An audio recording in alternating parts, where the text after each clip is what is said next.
Shalom saudaraku yang dikasihi oleh Tuhan Yesus Kristus.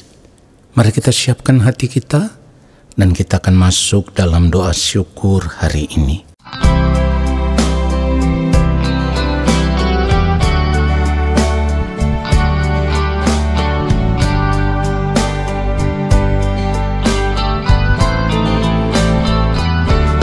Dengan apakah seorang muda mempertahankan kelakuannya bersih dengan menjaganya sesuai dengan firman-Mu.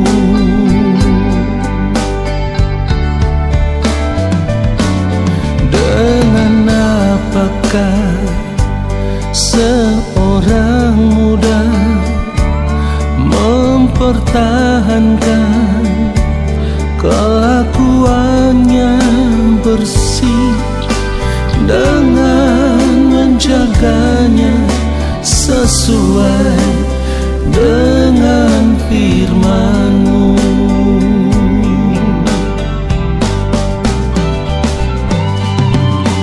Dalam hatiku aku menyimpan janji-Mu,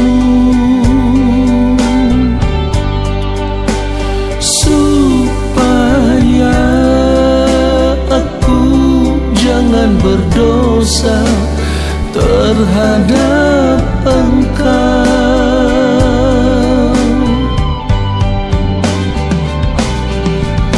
Dalam hatiku aku menyimpan janji-Mu,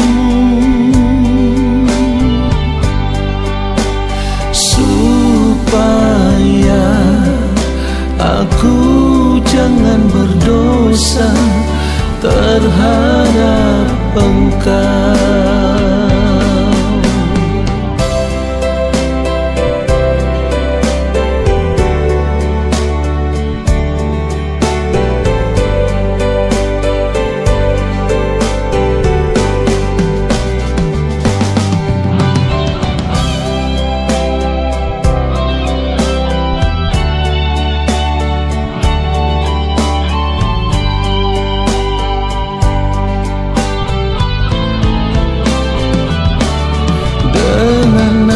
Apakah seorang muda mempertahankan kelakuannya bersih dengan menjaganya sesuai dengan firman-Mu.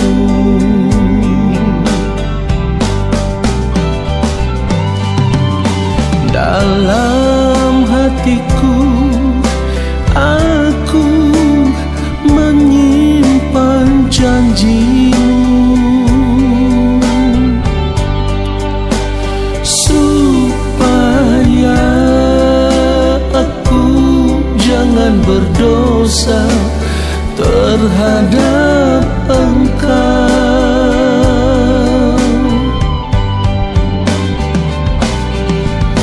Dalam hatiku aku menyimpan janji-Mu, supaya aku jangan berdosa terhadap Engkau. Supaya aku jangan berdosa terhadap Engkau.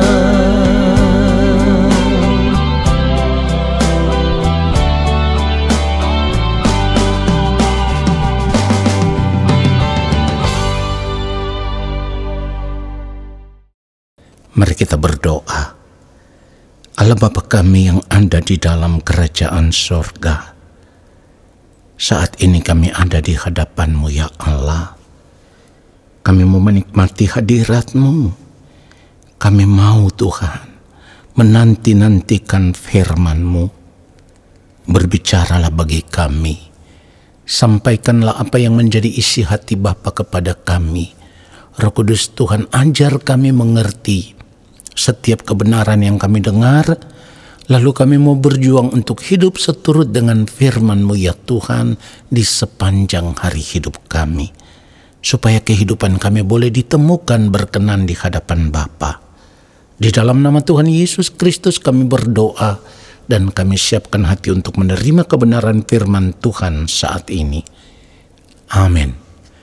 Saudaraku yang dikasihi oleh Tuhan Yesus Kristus, sebagai orang percaya, ketika kita berkata kita percaya kepada Allah di dalam Tuhan Yesus Kristus, dan seperti yang firman Tuhan katakan bahwa kita telah mati dan hidup kita tersembunyi bersama dengan Kristus di dalam Allah, saudaraku, ini artinya kita harus benar-benar menyadari sekalipun kita masih hidup di dunia ini, tetapi karena kita tahu kita tersembunyi bersama dengan Kristus di dalam Allah, itu berarti kita harus bersedia untuk hidup di dalam pemerintahan Allah. Sekalipun kita masih hidup di dunia ini, kita harus bersedia hidup di dalam pemerintahan Allah. Kenapa demikian? Ya karena kita berada di dalam Kristus, tersembunyi di dalam Allah. Kalau dikatakan hidup kita tersembunyi bersama dengan Kristus di dalam Allah, berarti kita harus tunduk sepenuhnya di dalam kedaulatan Allah, tunduk sepenuhnya di dalam pemerintahan Allah.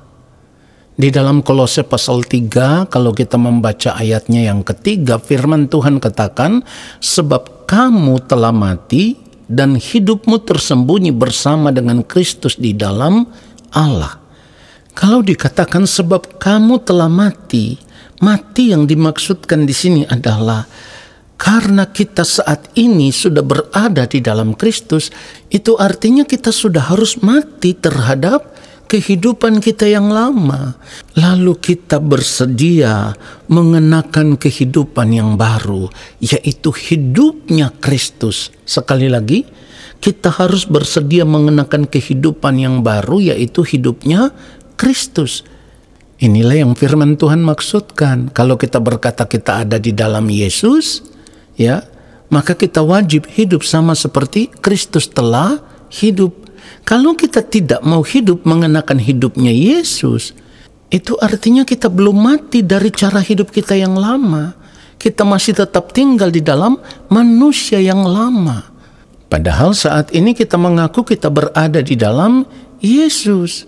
Dan firman Tuhan katakan, kita tersembunyi bersama dengan Kristus di dalam Allah. Ingat, Allah itu kudus, Allah itu suci, dan Allah yang kita sembah di dalam Kristus Yesus Tuhan kita itu adalah Allah yang benar, yang tidak bercacat, tidak bercela.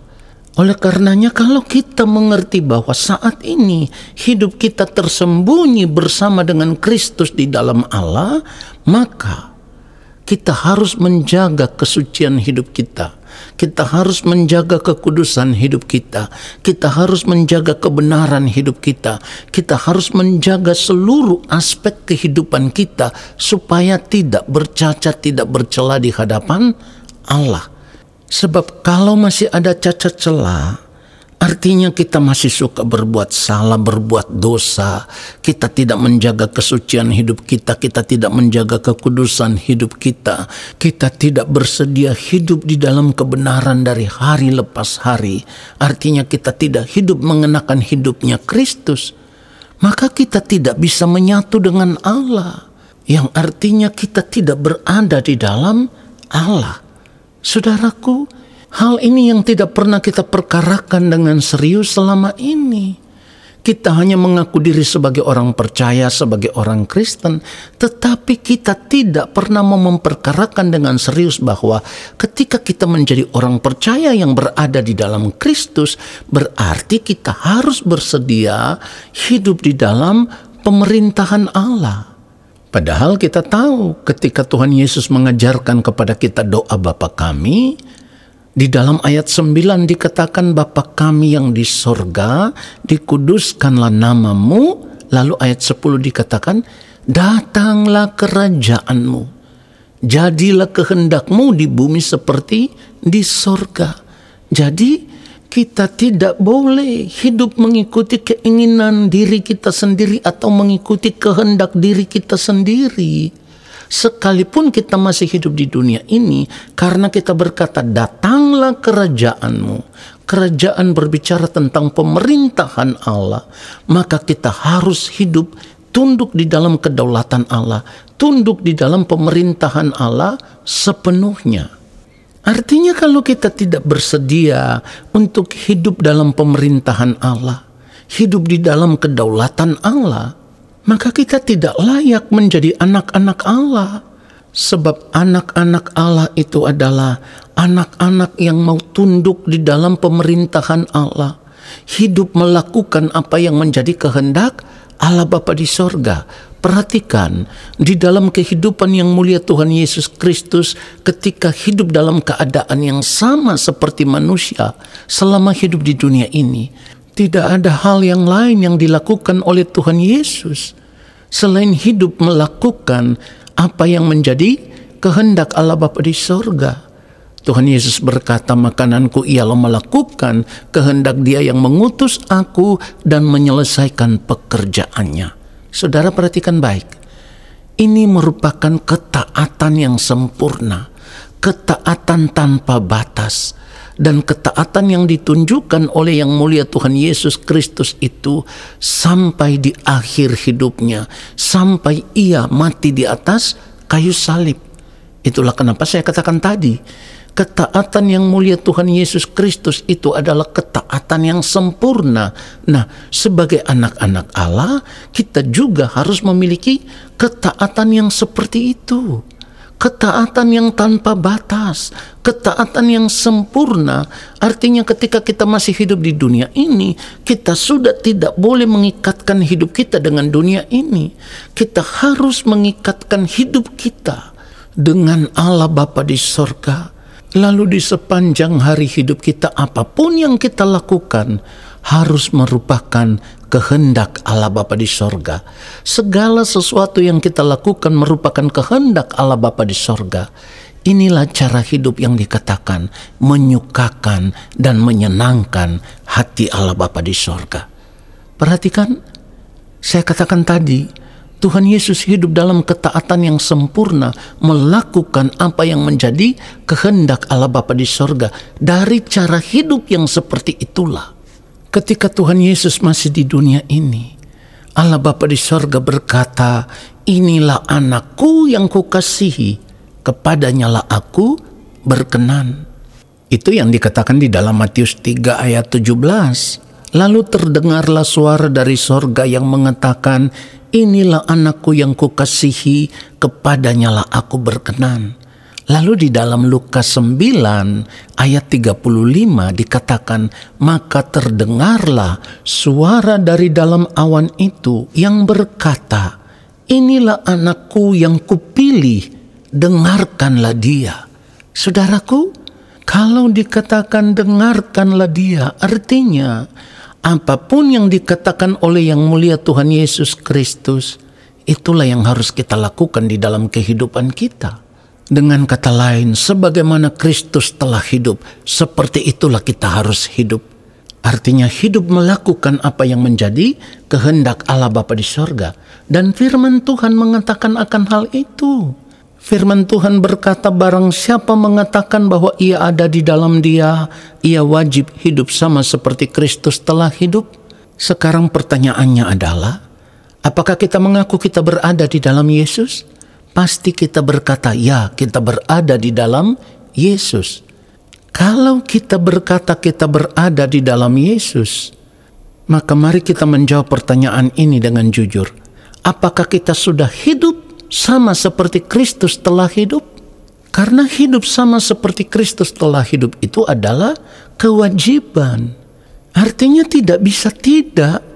Ini wajib, harus dilakukan. Hidup sama seperti Kristus telah hidup itu wajib bagi semua orang percaya, bagi semua orang Kristen, bagi semua orang yang mengaku bahwa ia ada di dalam Yesus. Bagi semua orang yang mengaku diri sebagai anak-anak Allah. Artinya kalau sampai saat ini kita belum hidup sama seperti Kristus telah hidup, hal itu menunjukkan bahwa kita tidak hidup dalam pemerintahan Allah. Kita tidak tunduk di dalam kedaulatan Allah. Dan cara hidup yang demikian hendak menunjukkan bahwa sebenarnya kita tidak percaya kepada Allah. Sebenarnya kita bukan orang Kristen. Sebenarnya kita bukan orang percaya. Sebenarnya kita bukan anak-anak Allah. Atau dengan kata lain, Kristen kita adalah Kristen yang palsu. Saudara, ini perkara serius yang harus kita perhatikan, yang harus kita perjuangkan selama kita masih hidup di dunia ini. Sebab bagaimana mungkin kalau saat ini saja kita tidak hidup taat, kita tidak tunduk dalam pemerintahan Allah, yang itu juga berarti kita melawan Allah. Lalu bagaimana mungkin kita berharap ketika kita menutup mata, kita bisa diterima di dalam kerajaan Allah? Saudara yang dikasihi oleh Tuhan Yesus Kristus, seharusnya kita gentar ketika kita menyadari akan hal ini. Sebab orang-orang yang akan diterima di dalam kerajaan Allah adalah orang-orang yang sejak hidup di dunia ini sudah menyerahkan dirinya sepenuhnya kepada Allah, tunduk di dalam kedaulatan Allah, dan hidup melakukan apa yang menjadi kehendak Allah Bapa di sorga. Maka sampai ia menutup mata, ia pasti akan diterima di dalam kerajaan Allah. Sebaliknya, jika tidak hidup di dalam pemerintahan Allah, tidak hidup dalam kedaulatan Allah, melakukan kehendak Allah, ketika menutup mata, orang-orang yang seperti ini akan dipandang sebagai orang-orang pembuat kejahatan. Dan pada waktu itulah Allah akan berterus terang dan berkata, "Enyahlah daripadaku, kamu sekalian pembuat kejahatan." Ini kengerian yang sangat dahsyat kalau ditolak oleh Allah. Mari kita bertobat, kembalilah kepada Allah sebelum terlambat. Tuhan Yesus memberkati kita semua. Amin. Mari kita berdoa, saudaraku. Bapa yang Maha Kudus, terima kasih untuk kebenaran firman-Mu. Sungguh kami disadarkan oleh firman-Mu. Ya Bapa, ampunilah kami kalau saat ini kami tidak benar-benar hidup di dalam pemerintahan-Mu ya Tuhan. Saat ini kami mau kembali kepada-Mu ya Allah.